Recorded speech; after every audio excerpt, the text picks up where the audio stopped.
From Square 2, this is What's Wrong with Revenue. I'm Mike Lieberman, CEO at Square 2, and along with my longtime friend Eric Kalis and co-founder at Square 2 and six-time entrepreneur, Eric and I will answer the questions CEOs have every single day. What's wrong with revenue? You can be part of the live cast show where we'll answer your questions every Wednesday at 4 p.m. Eastern, or catch the show on demand on YouTube and on all your favorite podcast networks. Also, check out all our audio and video content on Square 2 Plus at the square2marketing.com website. Enjoy the show.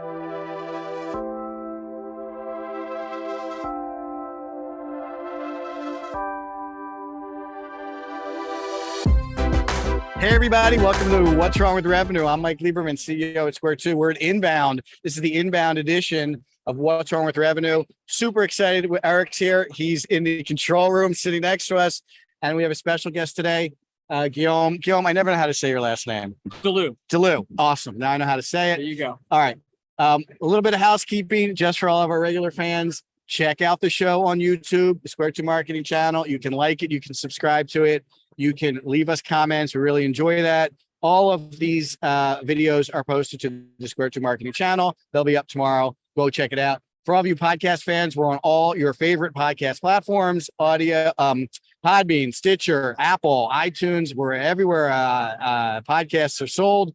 And if you're really into content, go check out the Square 2 Marketing free streaming service, square2marketing.com/Square2Plus, where we have a Netflix-style streaming service where you can get all of our audio and video content. And last but not least, if you like the show and you want to subscribe to the show specifically, at the bottom of our website, there's a link, What's Wrong with Revenue. Click on it. You can submit questions. We won't be doing any questions today. Sorry, Eric. But you can submit questions next week, and you can also subscribe to the show. We'll email you the show, and we'll put the show right on your calendar so you can join us live. So, Inbound edition. Guillaume, thanks for joining us. Of course. Really appreciate it. And I've always wondered, how does a HubSpotter deal with inbound? So what's it like for you to be here? What kind of prep do you have to do? What's your day like? And then I have some other questions as well. Sure. I think the first thing to note about HubSpotters at Inbound that people don't know is the fact that we have access to basically nothing. We can't go to any sessions, can't get into the VIP area. The only thing that I can do is attend the main events and really talk to my clients. That's really the primary reason why we are we're here. So, my role is to meet with clients such as yourself, catch up, put a face to the name. But we don't get to participate in any of the educational aspect of Inbound. But also this year's quite different. Obviously, we're just coming out of the pandemic. To give you a sense of scale, in 2019, the last time we had a big on-site event, we had about 25,000 people attend. This year we have 10,000. So it's much, much, much reduced. And you guys can probably feel it. Like, it's not quite as many people wandering the halls, right, as there used to be. So high level, that's kind of what it looks like for us. But really, it's for time to spend time with our customers and partners. Awesome, great. My next question, I'm very curious as to whether you get any previews of what is revealed here, like Dharmesh's talk, Stephanie's talk. That's her name, right? Your new product person. Yep. Yeah. And Yamini. Like, do you ever see any of that content before it gets shown to us? So we usually do. I would say probably 3 weeks ago, our John Dick, who's a VP of marketing at HubSpot, kind of gave us the narrative that you saw, the age of the disconnected customer. And so that whole narrative was laid out to us in a wiki. We have a wiki that we use to share information amongst team members. So we had a preview what was going to be said. As far as like the specifics of the presentation, I know the team rehearses a bunch. We don't see that. But yeah, I was generally aware of the narrative that we're going to run with. Right. So give us some comments. What do you think of it? It was Eric and I talked about it. We thought it was interesting, but what's your take on it? I was pretty jazzed. I'll be honest, like, I feel like our narrative as a company has been a little weak in the past couple of years. We had the inbound methodology, and that carried us for so long. Big fans of that. Yep. Yes. I know you guys are. And then we had the flywheel, and that carried us, a little further. But since then, it feels like, I don't know, we didn't have a strong narrative. So I think this idea of a disconnected customer, disconnected systems, that we're alienated from each other and from our systems seems like a pretty strong narrative. And also it seems like we're putting together the tools in place to solve for that. Mhm. So it felt like it was very like fact-based or research-based, where we laid a bunch of stats about how the world is kind of coming out of the pandemic. And I think the products, and we can go into those if you want, but I feel like the products that we showcased are really, try to solve for that. Basically. Yeah.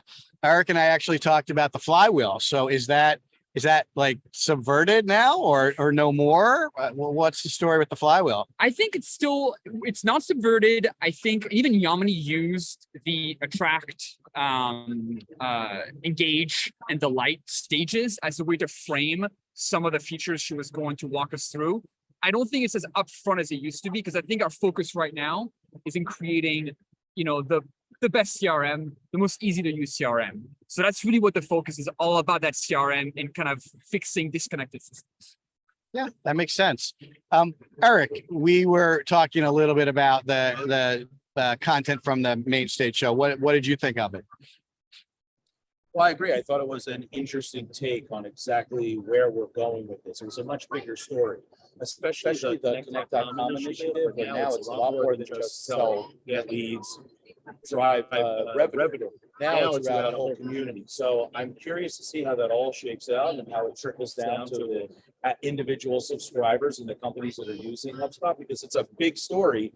And I'm just concerned because I think a lot of the small, medium-sized businesses that use HubSpot are still trying to figure out where their direction is, how they can apply HubSpot. And now they have to worry about the entire world being connected. So I like it. See the big picture. I'm just concerned about what happens to the individual users. Yeah. It looks like that Connect.com is maybe a move to outpace LinkedIn. Yeah. I mean, Dharmesh has been talking about this idea of like building a network for a very long time. So I feel like he's tried it. There have been multiple, iterations of this project. So hopefully this one sticks. It's hard to do. How many other iterations? None that really got this kind of publicity, right? No, but you remember there was, you're old school. You remember inbound.org? Remember that? Yes, website? I do remember that. Yes, yes. I still have a T-shirt actually of inbound.org that I treasure. And then that was a community effort also? Yeah, it was a community, because it was sort of like a Reddit type situation when you had like forums and you can kind of comment. And then the community has not, I don't think it's nearly lived up to its promise. So we do have a community where people can take like product requests, have conversations about the product. I think this is going to be hopefully different. Do you think this moves like the Facebook community out of Facebook and like it almost seems like he's trying to build like his own little social media platform, right? I think that's exactly right. Right. And I think if anything, the moment's ripe for this. I mean, I think Facebook has had a bunch of controversies recently. So I think they're vulnerable in a way that they may not have been in the past. So it's a good time right now, I think, to try to build our own social network. Yeah, that makes sense. But it's very difficult to do so. Yeah, Eric, yeah, sure. I mean, I really liked how the community focused on sales, marketing, customer service, technology, and it really cuts out a lot of things where LinkedIn is so broad, and this would be directly in and adjacent to media. That's exciting. Yeah. I also think LinkedIn as a user has kind of exploded into like a big mashup of mess and nothing. It's very hard to find anything. It's very hard to like manage a stream and like get anything out of it. So, and that's true. That's true on Instagram. That's true on Facebook. Like, and I think it was Yamini who mentioned this. Like, yeah. Used to look forward to seeing our feed. Yeah. Now, like most of I feel like ads it's are not extra relevant. worse on LinkedIn. Yeah. Right? Like, I don't know, like business people are trying to sell you. Yes. They're trying to sell you and they're trying to just use like their connections to force a message down your throat.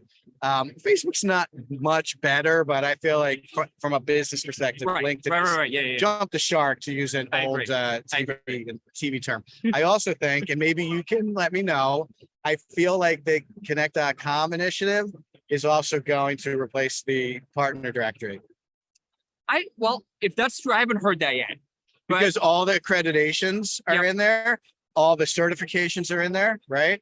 Like it seems like if I'm looking for something, that's where I'm going to go. And if I'm looking for a partner, they're all going to be in there, and I'll actually get to see all of the important stuff associated with them. I don't know if it will replace, but what you're definitely right on is that I think it will definitely play better with one another, because we build a directory separately from the community and the two don't really speak to each other. So for example, the idea is if you update your directory profile, boom, that would automatically update your profile on this new community that we're building. Oh, So I okay. think that'll be, that's They're what going to be tied together. I'm imagining better connection between the two, not one replacing the other. But then again, who knows what Dharmesh got up his sleeves? Right. Well, I mean, the partner directory, as we've talked many times, has its own set of issues. It sure right? does. I wouldn't mind seeing it get replaced by something that Okay. help people find better partners. Yes. Right. That's the whole point of the directory, not just to like see who's they got the most reviews basically, but like who's right for my project. Yes. You can't really do that on the directory now. Yeah, I think the accreditation will hopefully be like a true test of like what one can do. Because right now anybody can claim to really do anything. Right. It's sort of like your own judgment. No, I like the accreditation idea because then someone will have vetted the people that are saying they can do this work. Third party validation is important. Yeah, Yeah. exactly. Good. So the other thing that I really found interesting from the talk was, and this really made me feel good personally, and Eric, we did talk about this briefly, when Dharmesh said, no one knows what they're doing. I find that in our business, all the people we talk to, all the clients we talk to, all the prospects we talk to, they don't know what they're doing. We're trying to help them as best we possibly can, but to some extent, we're figuring it out. This was Yamini's talk, like things has changed so much in such a short amount of time that even the experts are still trying to figure it out. So true. Right. I mean, if you look back like 10 years ago, we knew that, you were blogging, SEO. These were tried and true strategies that basically anybody can implement and see results, right? Nowadays, and as she said, like social media is getting messier. Google is eating up so much of the clicks. I go to Google right now and look for like the store of your favorite team. You don't go to ESPN anymore. The score is just in the browser. So Google's it's just scraping all these websites, putting it on the browser, so people don't have to click through to any of the websites. So from like the people who are creating content, Google's just taking your content, making it available, and then you're like, oh, I got the answer that I wanted from Google. Right. I'm on my way. Right. So I think that's this problem of Google just eating up all the clicks is a huge issue. Advertising is through the roof. We're living in a new landscape, and I think it's why it's important to have a very, and I hate that term, the omni-channel approach, but you kind of have to figure out what are you going to be your omni-channel approach for yourself. Yeah. Omni-channel though is really just like betting on everything. Exactly. And hoping one of them comes in. It's like, I'm going to put money on all the horses in the race and I'll be guaranteed to win. But right? to me, that's why I don't like that aspect of it. But I think to me, it's more about let's try a bunch of things and see which channels are going to work for us. I think at the end of the day, you're going to realize that. Well, the testing and the experimenting piece is the right way to do it. Right? You would learn pretty quickly that, hey, this channel's not really for us. Let's shut it down. Put the money into the other channels. There's something to be said for that. Yeah. Exactly. But it's not as like, again, 10 years ago was very by the book. Right. Do your keyword research. Well, the inbound playbook was very simple, right? We liked it quite a bit, right? It was easy to understand. It was, especially for our clients who are not that sophisticated. Yeah. Right. Okay. Next topic, the data piece of it. Yes. Right. So HubSpot has these new data tools that they're rolling out. By the way, you got to get Square 2 in some of these betas that were discussed. Name the beta. Okay, we'll follow up with you afterwards. We want to be part of some of those betas, specifically the campaign beta and the data beta. But my question about data is, and Eric, if you have a comment about this, we talked about this yesterday also. When we used to talk to prospects, our only data question was, how many contacts do you have in your database? And they would tell us, we're like, okay, good, moving on. Now we spend a decent amount of time talking to them about their database. Where did it come from? How clean is it? Like, do you think it's usable? And almost everybody to a T is no, it's a mess. Yeah. However, they're now going to have to like invest money that they probably thought was going to go to marketing to clean the data up, to keep it clean, to use some tools to make sure that it continues to be clean. How do you feel they're going to respond to that? Well, I think so specifically, we're talking about the new Ops Hub feature that allows you to automatically format and clean up your data. I mean, as far as you're concerned, yes, that's what we're talking about. But our clients have a lot of data issues that require a lot of data work on our part to help them, right? First, we have to audit it. Right, because they don't really know what's wrong with it, and we can't tell what's wrong with it with a cursory glance. We have to really get into it and like dig around, and what properties are they using? What properties are in there that they're not using? You know, how is the data populated in the fields? Is it consistent? Is it not consistent? and they weren't really planning on having us have to do any of that, right? But we've been telling them more stories and helping them understand the importance of that data. And this product, I think, supports that conversation. And hopefully makes it easier to do some of the things that have to be done. Yeah, and to me, it goes back to the point that they made about how first-party data is the most important data, right? People for many years used to buy data from a third party. You buy your email list from another. Well, they're buying it more than ever before now too. Which is a problem. Right. I think what they need to do is double down on having your own database that is clean, properly formatted. Because in the long term, it might not, in the short term, it might not seem like, it seems like it's a very daunting task, but over the long term, you will reap the benefits of having a clean database. But I think like being focusing on first party data, making sure that you're, again, managing your own database, not dependent on others is the key, is the way to the future. Yeah, Eric. Yeah, but the challenge is sometimes that before conversions used to be quite easy, right? People come to your website, they give you the email in exchange for a nice white paper, and you were on your way to build your database. Now that's becoming quite challenging with privacy issues, and they can't build their own first-party database as quickly. So now they're scrambling, and they have to go out and get more names so they can do some kind of cold outreach or something like that. How does HubSpot approach this, like kind of inbound, outbound in 2022? So I was actually just sitting with an executive, a sales executive, who said that like part of our strategy is what they're calling all bound. And the idea is that we're putting a lot more emphasis on the outbound efforts. And that's one of the things that we've had to just kind of like come to terms with. Like, it's just, the world has changed and it's all about outbound. Now, however, and I will share this with you guys, what's interesting is that our sales team is not that sophisticated still. We've got a bunch of sales sequences that are just all over the place. The reps can take willy-nilly, but no one has actually done the work of like, hey, what are the sequences that actually generate the most conversions? And how to make sure the BDRs only use these and don't just go around looking for like random ones that they can pick up in our CRM. So we've got a lot of work to do there, but again, it's got to be, at the end of the day, you got to do more outbound. But the outbound is problematic. It is problematic. We've run into problems with it. Clients have run into problems with it. The HubSpot police have knocked on my door a couple times to try but there's no quick fix anymore. Right. Like that's the thing. There's not a single thing to do that's going to solve all your issues. Right. You got to try a bit of everything and see what works for you and your company. Right. Yeah. That could be frustrating. Yeah, it can be. Especially when you go from like a world where we had such a very set playbook to a world where it's like, I don't know, let's experiment and find out. Come on this journey with us. And I know from a client standpoint, it's like, no one wants to hear that.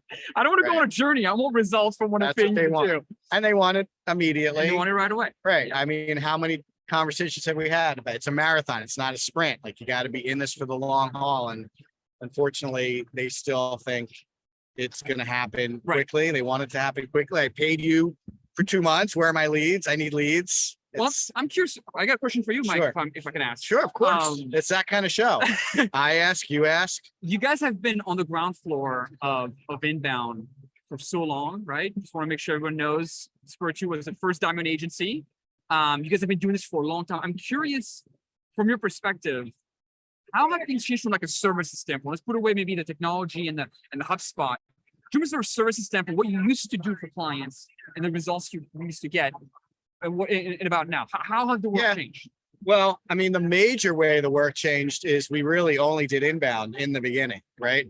Eric and I, before we even met HubSpot, right? When we got together, we were like, advertising is wrong for our clients. It's reach and frequency. It's untargeted. Like, you're paying to have your ad in front of someone who would never use your product. Eric loves telling the billboard story. You can tell that if you want to.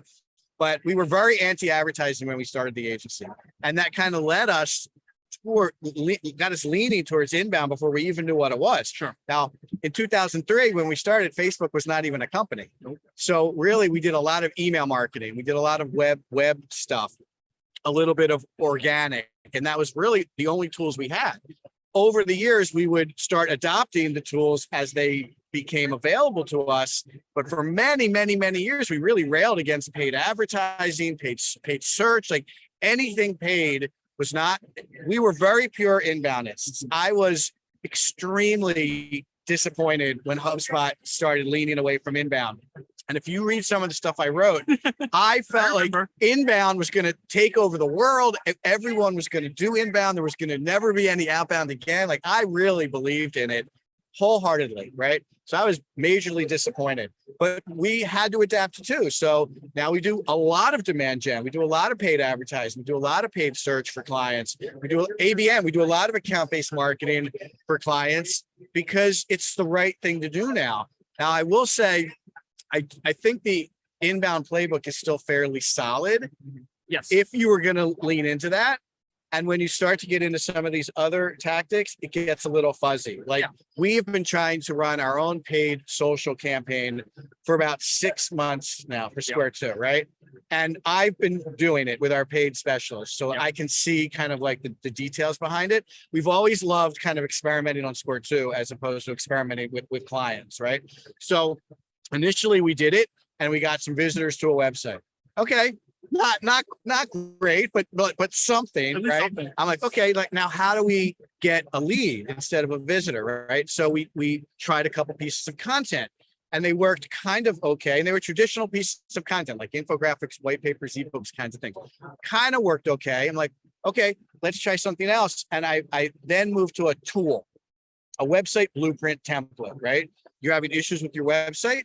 This is a tool you can use to think differently about your website. It was our methodology. We've always been very open sharing what we do with clients publicly because we know they're going to have a lot harder doing it than us, right? But that has worked really well.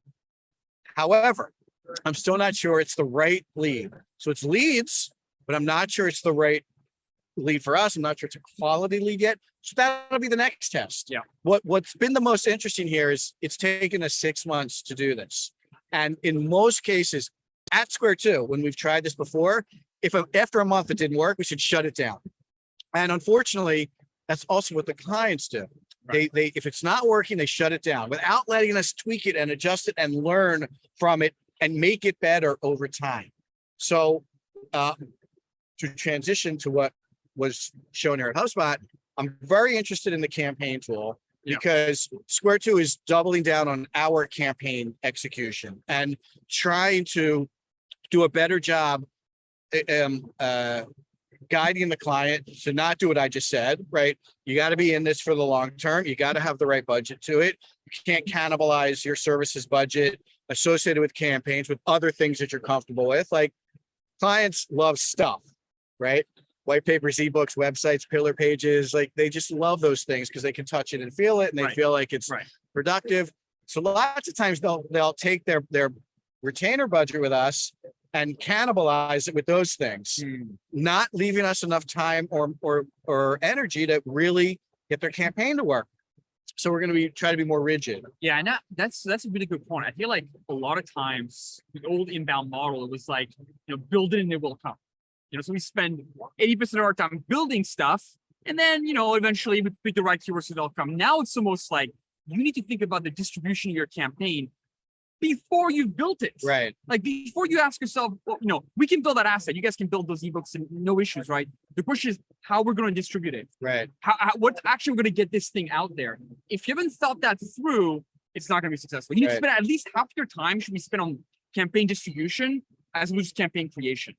Yeah. And so there's a shift in mindset. And again, an optimization and analysis. And after that, yes, constantly. A lot of people think the campaign has one metric, like sales opportunities, right? Right. And if that's how you're going to measure your campaigns, you may be shutting them down prematurely, never letting it mature enough to actually produce a sales opportunity for you. So the campaign tool, like what do you know about that? How could we be thinking about using that in our campaign engagement? So I'll be candid. I have not played around with this new campaign tool, but basically what it's going to do, and it's been on that trajectory where it's going to start bringing together more data points from the CRM to kind of enrich how you're tracking on that campaign. So as opposed to like you having to piece together the campaign yourself, HubSpot's going to start to do the work for you.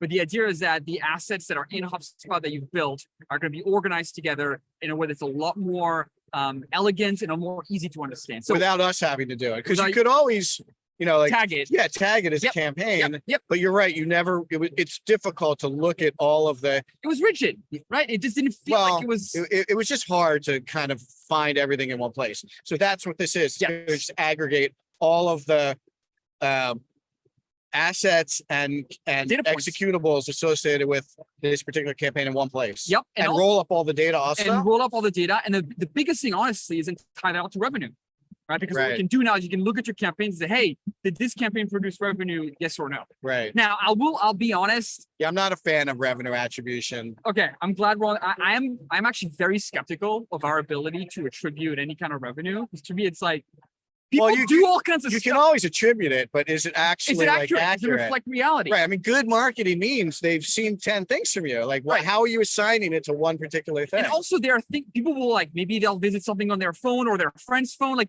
you can't track somebody's journey, and the privacy apps that are coming out are going to make it harder and harder. So I think attribution is only going to get harder Right. because of the privacy walls that all these companies are putting up. Right. So we have to be aware of that too. That like, so I'm curious to see how accurate those campaign reports. Okay. But can I mention my most Yeah, of my course, most sure. anticipated feature? Sure. Because to me, I truly feel like it's the tool that HubSpot's building this whole time, and that is the customer journey analytics. Oh, yeah. Yeah.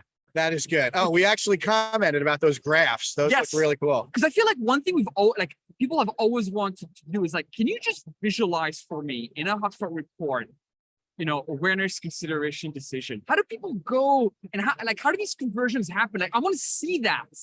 And now we're going to be able to actually. Is that going to be customizable, that journey? So again, I have not played around with the tool. I'm basically mostly on screenshots and positioning statements. You're doing great, by the way, for someone that hasn't seen a lot of stuff. Then it comes out, Guillaume didn't know what he was talking about. But hopefully I'm near the mark. Uh-huh. So from what I've seen, yes, you'll be able to use a bunch of different filters to kind of control, it's almost like I want to see a subset of my customers or of my contacts. Like I want to see the Google ones. I only see the ones that went to a trade show. I only see the one that went to a trade show, converted through Facebook, and that paid me, more than $10,000. And that'll roll all the way through to close deal. Correct. Right. So click to close. Finally, you'll Click get to a close. picture of that. Exactly. Right. So again, I want to make sure You don't know, but we want to be able to put our cyclonic buyer journey in there. So Good. So we can see like all of our stages as think opposed to just the three kind of traditional funnel stages. I think you're going to be able to actually define that really to your liking. So I think you'll be able to put together like here's the way that we recommend that you guys track this much more easily. So yeah, again, I have not played around with it, but that's the vision anyway. Okay, good. Excellent. So do you get to walk around and see like the vendors at all? A little bit. Anybody you're interested in here? Honestly, I'm not keeping track too much with a lot of like the third-party app vendors. I feel like we're building so much on HubSpot that remember when I joined HubSpot 6 years ago, all we had was like, landing pages, a blog, and Come email. a long way, right? Right now, I need to remember 5 different hubs. It seems like it's been much longer than that, but Like yeah. for me to start paying attention to like the third party, I did do a lot of cool stuff, but honestly, like I need to stay focused on what we do. Yeah. So that's the reality. Yeah, Eric, sure. So when you have all these hubs now, what's the adoption rate for the regular old HubSpot client who's still trying to master people getting to their website, converting sales opportunities and so forth? How are they adopting some of the new things that are a little bit next level? Yeah. I think so.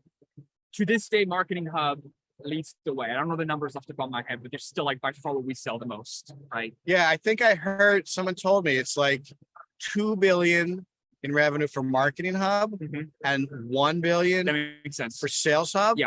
And 90 million for Service Hub. So that's still pretty heavily marketing. Pretty much Right. marketing. Yeah. I think we're doing a really good job on the sales side, pushing that. So to me, like marketing and sales are by far, and CMS. CMS is very popular as well. So those three, sales, CMS, marketing, very, very popular. Service Hub, if you have the right use case, Service Hub is awesome, right? So just to resume my point, right? Marketing, sales, CMS, by far most popular hubs. Service Hub, if you have the right, again, if you have like an FAQ, you have support team, it's a great tool. Operations Hub is definitely the like redheaded stepchild of our hubs. How many people are like, what's the take rate on Ops Hub? I don't know those numbers off the top of my head. But I mean, from somebody who I have got, I have hundreds and hundreds of customers under my name. Definitely it's few and far between. Yeah, well, it would seem it's more applicable for larger clients with more sophisticated integration and data and Correct. automation issues. Correct. It's not right for like the normal SMB or mid-market. Yeah, that's what I was saying. Like, there seems to be a chasm between like all basic blocking and tackling things, Marketing Hub, Sales Hub, and the new things. Like, I'm thinking, like, who is going to use it? Only the people that have mastered the original hubs that are now ready to add more things to it. But remember, I sat in this room when they introduced Sales Hub, and I was like, you have Salesforce. Why would they ever go into that? And now it's $1 billion in sales. So, I've been wrong many times. Right. And I do think, like, a lot of people talk about, like, oh, well, Zendesk is kind of like 2.0 and the HubSpot is 3.0. If we add it in, it incorporates the entire journey, even like post initial sale. Now we have something there. So people get it. I mean, it's just a tremendous amount of work to implement it, maintain it, and enhance it for a typical marketing department. Yeah. And I think for us, for our product development, we put out a tool. A lot of the features that we put out are very like next level. They're very, they're meant to be advanced. And so I think it's going to take us some time to figure out what an Ops Hub can be put in front of like a more average customer that they might find value in. I mean, the most basic one is Ops Hub Starter. Does give you the ability to plug into other third-party integrators and do bidirectional sync and sync like every property as opposed to just the standard properties. So Ops Hub Starter has a great value. The pro level still remains tricky for your average client, but I think we'll figure it out. What's the starter price? Starter price for Ops Hub, I believe, is $50. Oh, okay, that's pretty reasonable. Yeah. Yeah, it would be. But that's my whole point. For $50, I'm a small business. I get involved. Now you're talking to me about a buyer's journey graphing and interactive real time. It's like mind blowing. Right. Yeah, I mean it would be the same as any middleware they would need to integrate their product anyway. So it would kind of make sense. Yeah, it's basically it's like a Zapier, Zapier, how do you pronounce that? Zapier. Yeah. It's basically a Zapier for HubSpot, right? Right. Good. All right. Was there another feature that was announced yesterday? We talked about the data. We Yeah. talked about campaigns. We talked about the customer journey. We talked about connect.com. There might have been one other thing that I feel like there's one more that I'm blanking on as well. Looking at Kristen. So, like, what's next? Inbound, back to the life of a HubSpotter. Yeah. Inbound ends, and now everybody just goes back to their regular job on Monday. Is there a post-mortem? Is there like we're going to get together and talk about what worked and what didn't? Yeah, that certainly will happen. My job, though, is very exciting. I get to talk with the Square 2 team post inbound. We do a big, we got a big deck to go through and train the whole team. So you do that with all your partners? No, I don't do that with all my partners. Only I have too many Your partners. best partners? Only my best partners. My best partners. The ones that it's worth investing time in. And some just don't care. They're like, just send us the deck. We're good. Right. But yeah, so it's an exciting time for me because it's a lot of like new products, new betas to try out, new ways to delight the customers. And also, I love the timing of this too, because like end of Q3, we're heading into Q4. There's a high energy. So for us, it kind of like inbound kind of carries us really till the end of the year. All right. Let's shift gears a little bit. Okay, let's go. And do you ever get feedback on like inbound? Like people come up to you and be like, "Hey, so is the answer yes?"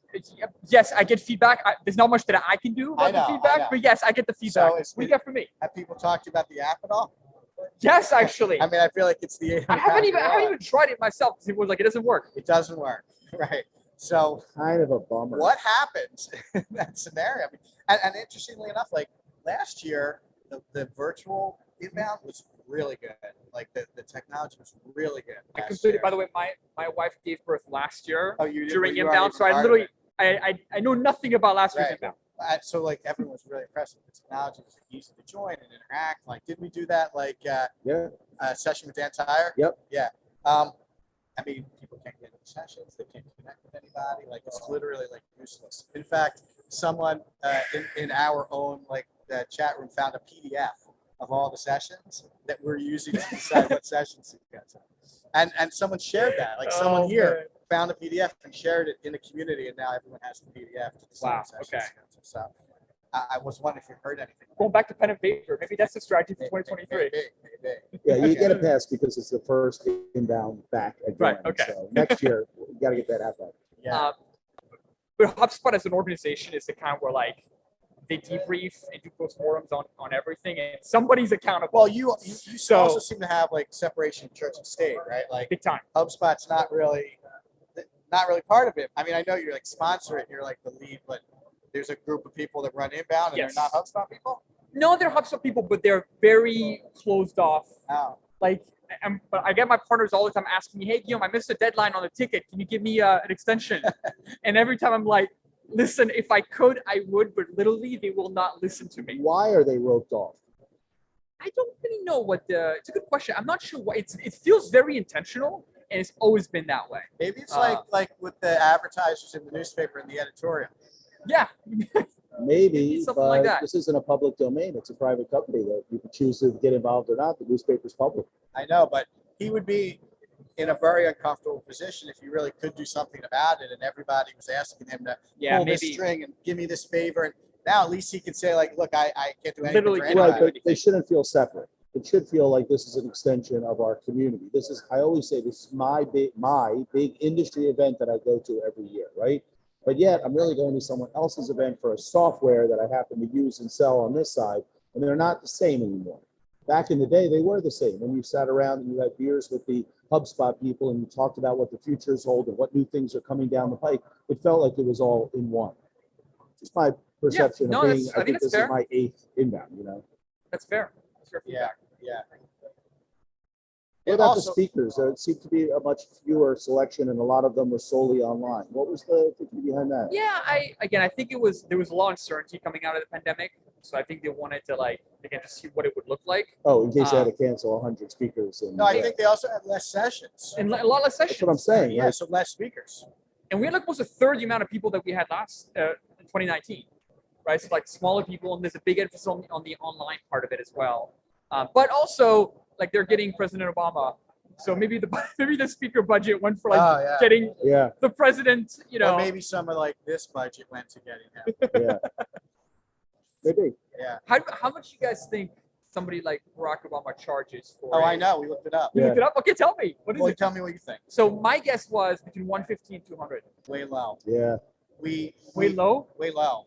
We saw somewhere between $400,000 and $600,000. Yeah. And then we had a conversation. Half a like, mil what for does he do with it? Right. Is it donated? Right. Is it like what? Right.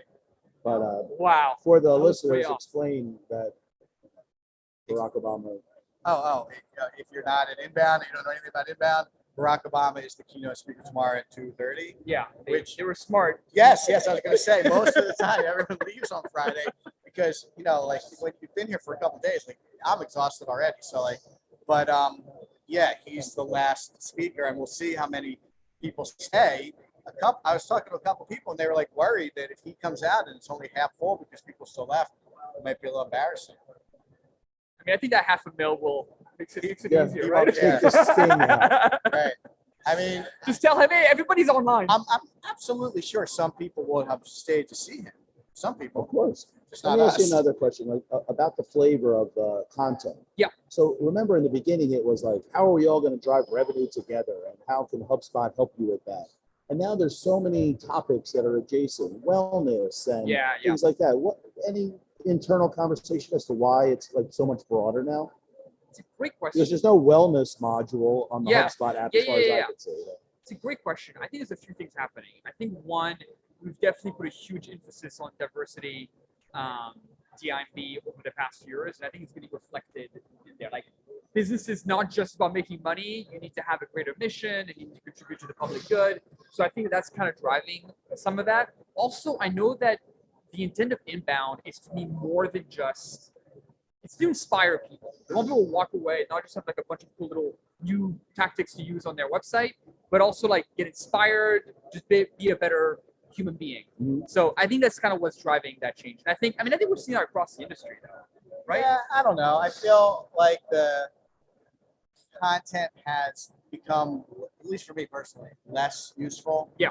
Over the past few years, like when we came in the beginning, like I was learning things that I Right. wanted to take Right, back right, and, right. and build into our engagements and help our clients with. And Barack Obama's great, and some of these speakers are great, but there's not enough of that other content. Like who's killing it on organic, right? And what are they doing? Like I Or want to know. a panel trying to figure out the omni-channel thing. Like I Yeah. would sit on that all day and listen to. So I actually again, because I don't get to attend any of the sessions, I don't even know. I don't even Yeah. really know. Well, if you do like a debrief or something, you know what I always thought would be cool here, like a bake-off with like some of the best agencies, right? I love that. Like you put 5 people on the stage and you're like, this is the problem, go.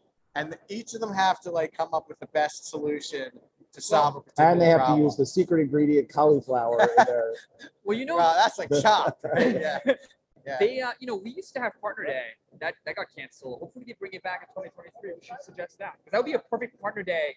No. No. You want the prospects the and end the customers users. to Okay. hear what they're supposed to be doing. Gotcha. Right? Right, the thought process behind, oh, here's how I would solve Right. that problem Right. as an agency who sees many accounts at Yeah, the yeah, same yeah, time. yeah. Right. And Right. Partner Day was one of my favorite things. Like it was Me too. so specific Me to too. us. Me too. It Yeah. really gave you the information you needed. You got a little sneak preview here. Yeah. You got a little bit of assistance there. It was a great day. And I love when they tacked it onto the first day of Yep. inbound. Yeah, because yeah. I'm already that here. was good. Yes. I know. I don't know if they plan to, but I really hope we bring back part because we used to have it in the spring. Yes. March, April. We Yes. used to have a Yeah. partner day. Yeah, Well, in the wait, office. That's a Partner Day the day before inbound. There were started? two. So we, Oh, right. They There were a experimented. lot of iterations. Yeah, You're right about doing Yep. that, but they also had another one. And before that, even they had a whole partner track that was just built into Yes. this. Like Yeah. partners were over here doing their thing, everyone else was over there doing their thing, which I also thought was great. Me too. Yeah. What advice would you give for our listeners? Like, it's going to be a rough or let's just say rocky year. From your perspective, as the conversations you're having with the internal team, what are some nuggets you can leave with our listeners?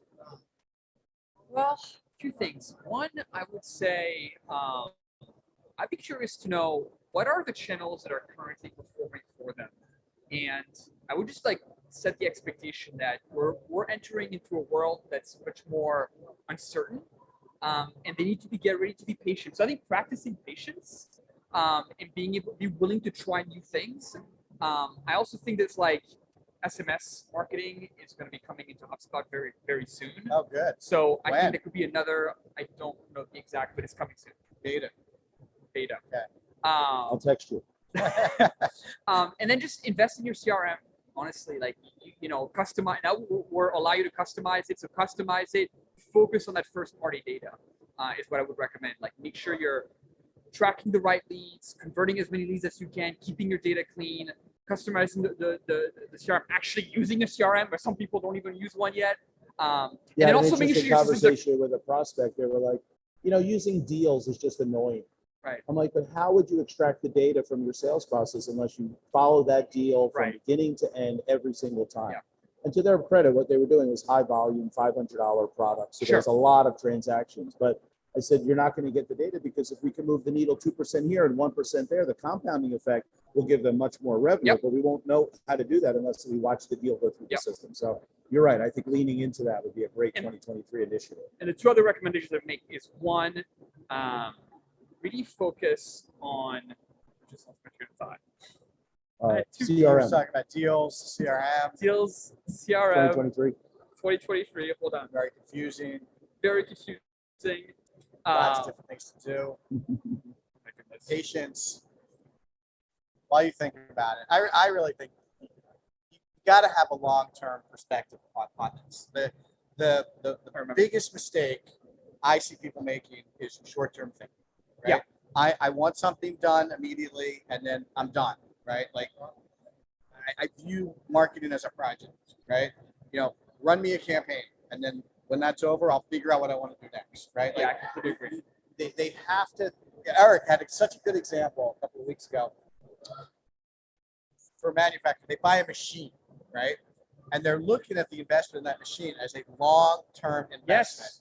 And they know that it's got to get installed, Yep. it's got to get tuned, it's got to get serviced, people have to get trained on it, they have to change their processes I love that to analogy. use the new machine. Yep. It's not like they're going to buy the machine and a week later be like, this machine's not working, get rid of it. Like Correct. they would never do that.